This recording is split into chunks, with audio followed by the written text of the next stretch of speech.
Welcome, everyone. Welcome to Wantrepreneur Wednesday. And today, first, let me introduce myself. My name is Patricia Cimino. If you've never followed me before, I am a certified life coach and I work with women wantrepreneurs. What is a woman wantrepreneur? It is a woman who wants to become an entrepreneur. So I help her with that entrepreneurial journey. And back in March, I started this series, Wantrepreneur Wednesday, where every week I come on live and I interview a different woman who has started a business, and I let her share her story, all in the intention to inspire you.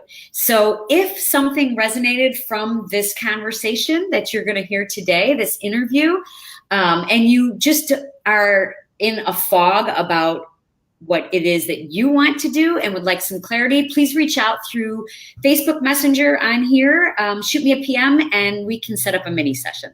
So for today, I want to share with you someone who I just adore.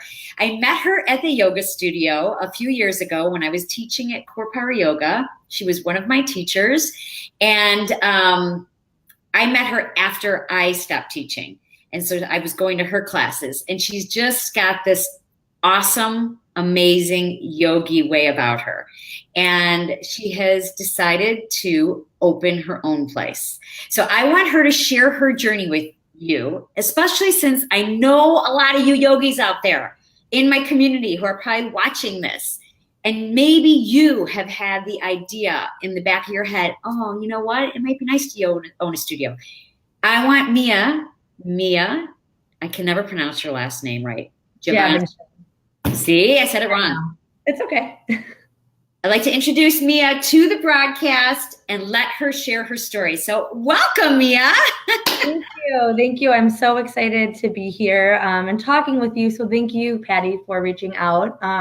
You are part of the reason why I opened the studio. So okay. So let's, I want you to just share who you are and what your business is and who it is that you serve. Awesome. Okay, great. Yeah, I'm Mia Javanshud, and I just opened recently My Yoga. It's in Western Springs, Illinois, and we are serving families, kids, babies, special needs. It's a little studio that has a lot of charm to it. And the whole idea is to continue to build community. And the message is that yoga can be done anywhere and anybody can do it. So I wanted to take this idea, take all of the skills I've built through Core Power and other yoga programs I've worked with, and I saw a niche. I saw that kids respond to yoga. They love to move their body, they love to breathe, they love to say namaste. And I've been just seeing that, for the past almost 6 years that I've been teaching, anybody I teach yoga to have enjoyed it. So it led me to this point to create a space for moms and dads and caregivers to come together to do yoga and promote a healthy life. Yeah, it's awesome. I love that you're tapping into this untouched market of kids and even people who are novice, new to yoga, and might be a little, you have such a warm welcome attitude about you, and so your studio presents that same embracing, attitude. I hope so. I do offer a morning class on Wednesday. I was there this morning at 6:30, realizing that I've been in the Core Power world for many years, and it's a fantastic studio. I still continue to teach and practice there. But there are people who are intimidated by heat. They are intimidated by a big class, and I hope to be almost that little newbie spot before they go into a Core Power, because I would prefer them to have this step rather than no step to get there. And I found that there are people that just don't want to go into the heat right away. Yeah. I don't understand that. I love hot yoga. So I do too, but my husband is one of those. He does not want to go into the heat, so I get that. It was interesting. I was helping lead a training this past summer for Mission Propel. We will get to them in a bit, but in a group of about 20 people, there was only 2 of us that like hot yoga. And I was like, what? Oh my gosh. So now these people aren't doing yoga because there's hot yoga everywhere. And yeah, there should be yoga for every body and their interest and needs. So there shouldn't be competition between studios because we each have, I think, something to offer to a different type of person. Yeah. So tell me, okay, so let's back up a little bit because I know you have a background in childhood education. So this, I'm wondering, I see how this kind of meandered into what you're doing, but share with the audience your background and really what led you up to this. Okay. I've been thinking about that, and it's such a great question. And as I get older, I think obviously the journey gets longer, but first grade, I knew I wanted to be a teacher. So much that my teacher, Miss Weisbrook at Oak School, Hinsdale, gave me a bunch of stacks to play school all summer. So growing up, I always thought I would be a classroom teacher. And that was what I saw myself doing in my 20s and 30s. And as I got older, I went to camp. I was a camp counselor, and we'd been talking about this thing called positive reinforcement. And instead of having a child and an adult get into a power struggle, how can we teach in a positive way to work together? And right away, I loved that idea. I mean, I think I might have been like 12 years old when I first heard this. So I go through high school still thinking I wanted to be a classroom teacher. And then I get to the University of Kansas. And I sat in a class, I don't remember exactly what class it was, but it was in the field of behavioral sciences. And the word positive reinforcement came up again. And my whole body was like, oh my gosh, I just knew I needed to go this route rather than the formal classroom education route. Mm-hmm. So I dove into behavioral sciences and chose to do an emphasis with child development, autism, and research. So the really cool thing about KU, besides the basketball, is they have a preschool right on campus. And as a student, I was implementing these tools of behavioral sciences while professors and other graduate students were then giving me feedback on my teaching. So it's a really, really great way to learn how to teach. Mm-hmm. So I continued on that and I loved it. I worked not only to get my credit hours, but then to actually work and be in the classroom more. So after college, I come back and move back home with my parents. And I'm like, now what? Now what do I do? I have no idea. I wanted to work with kids with autism and special needs. I got a great opportunity to interview at University of Illinois Chicago campus. And I walked into a huge table with a lot of professors there interviewing me. And they, again, asked me about positive reinforcement. And I was like, ooh, this word keeps coming up. Oh my gosh. So I dove into that job. I was working for it was a grant where we went into low-income schools and helped with the curriculum and helped kind of change the classroom. And once that wasn't working and kids who are falling behind, I got to use this positive reinforcement idea with them. So it was super cool to continue to go back to this word and how I was teaching. Well, with a grant, the money's not always there. I knew I was going to lose my job soon. And that was the moment I found yoga. And oh my God. It was all everything, right? Like, so I was just blabbing, but it comes back into my yoga mat. And I was driving down, going to the South Loop studio, and I heard this idea of teacher training. And again, my body lit up. I was like, okay, something is speaking to me. I'm going to do a teacher training. So I can't even imagine what my parents thought about after college. All of a sudden I'm doing yoga and going to teach yoga. And it all happened at the same time. So when the grant, after about 5 years, ran out, I had done a teacher training. I started teaching yoga, working for a program called Mission Propel. And they're a girl empowerment program. We can talk more about that. And I was wearing a lot of hats. I was bartending. I was working at Soldier Field. I was driving around the city like a maniac. And every single thing I was doing helped me to open the yoga studio today. So there's just a lot of, hats that have been worn. Some I've thrown away, some I've kept on. And again, it goes back to positive reinforcement, yoga, and wanting to teach in an unconventional way. Yeah, I love that. So I understand that's the whole journey.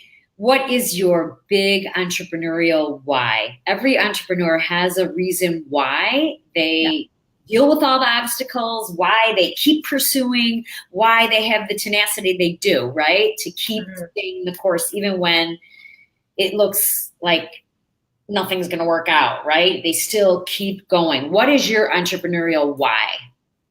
I think that the bottom line and my why is acceptance. I don't think there's enough in this world. And I've found a way for yoga and education and starting it early and showing acceptance really can spark a growth in a human. And I've seen that by teaching all abilities, all different body sizes, races, beliefs. I've taught everybody, I feel like. I'm sure there's many more to teach out there. I'm not saying that, but I found that through yoga and acceptance, we can grow. And I want to, and I did, open a place where people can walk in and feel that right away. So from the toddlers, I see it when I have my toddler classes. Moms come in really worried. My kid's not going to be quiet. They're not going to follow instruction. And I'm like, I know, they will not do that. You're right. We have to accept that they are toddlers and we're here together. And once I say that to a mom, I can really see her kind of calm down and realize it is okay. We're all learning and growing here on our yoga mats. And I say the same thing to my adults. It's okay. Right. I was just going to say she's listening to you just as much as the baby, right? The mother. Yeah, exactly. So I think that acceptance is the reason why I opened it. And to get a little deeper, it runs in my blood. Both of my parents are entrepreneurs. I come from a big Italian family, and I feel like I can think of like all my cousins on this side own businesses, all of them on this side own businesses. So it does run in our blood where, I know that there are many more obstacles to come, but seeing a child in Shavasana and get up and say, I feel calm, or my kids with special needs get up after Shavasana and say, I feel calm. Like all the obstacles wash away because of those moments. Yeah, that's awesome. So tell me, speaking of obstacles, what has been the biggest challenge becoming an entrepreneur versus just being the teacher in the classroom at another studio? Scheduling. Scheduling is the most challenging part of my business because I know that as a business person, you have to think of supply and demand. You have to think of the market. My yogic side, I don't want to think about any of that, but you have to. And there's a market, there's a demand. People want yoga, but scheduling is just so hard because now I'm dealing with who's getting dropped off at what time, who has a brother that needs to be driven there. So then the mom can't bring the toddler to this class. So it's just scheduling has been scheduling of clients or scheduling of teachers. Scheduling of just clients and classes of when to put my classes on the schedule. Oh, got it. So I've managed Core Powers before. I was assistant at Hyde Park, and then I managed Hinsdale. And that was always a challenge for myself as well. Scheduling, what times are people coming in, what works for people. But this just takes it to a whole new level. I have a headache all of the time. Okay, so when you are in this headache place, right? Because I talk a lot to my entrepreneurial women that I work with or coach with, I talk to them about mindset.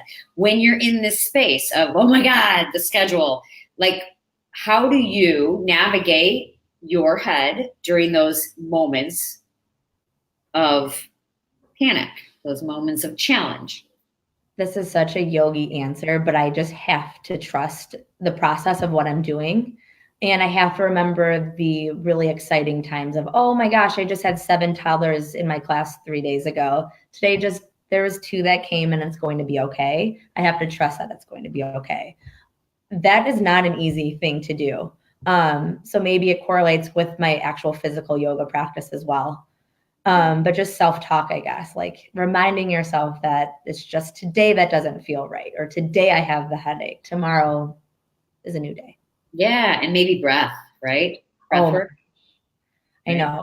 My husband, I use my breath so much. He calls me out on it. He's like, I can tell you're doing yoga over there if you need a few more. So he must be able to tell. I'm like, yeah. Mia, so what advice would you give to another woman who wants to take this entrepreneurial journey? What would you say to her? Do it. Just do it. Trust yourself. It's so scary. Put your fears aside. And if it's a skill that you are passionate about, that you are good at and continue to want to grow, just do it. Because, I think you said to me when we talked in our consultation the first time for 30 minutes, you said something really powerful about, well, what would you think in this moment a year from now if you don't do it? And that really stuck to me. Right. The impact of that. Yes. So powerful. So thank you.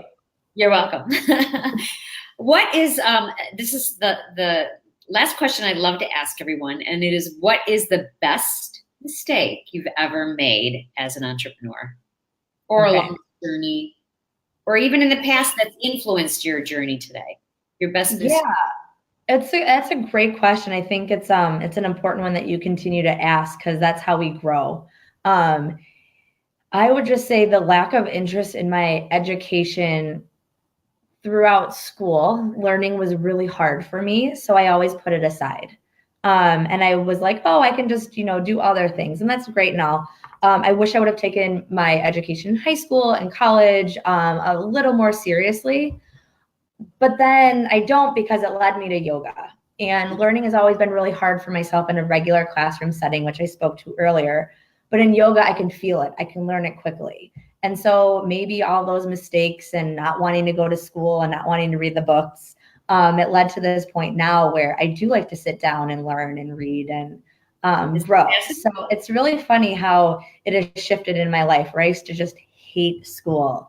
And now I do like 1 to 2 trainings a year because I choose to. That's awesome. That's awesome. Okay, great. Well, thank you, Mia. Thank you so much for taking time out of your busy schedule. Thank you for being live. Can you please tell the audience where your studio is located and where else they can find you online, and if you have any upcoming events that you'd like to share?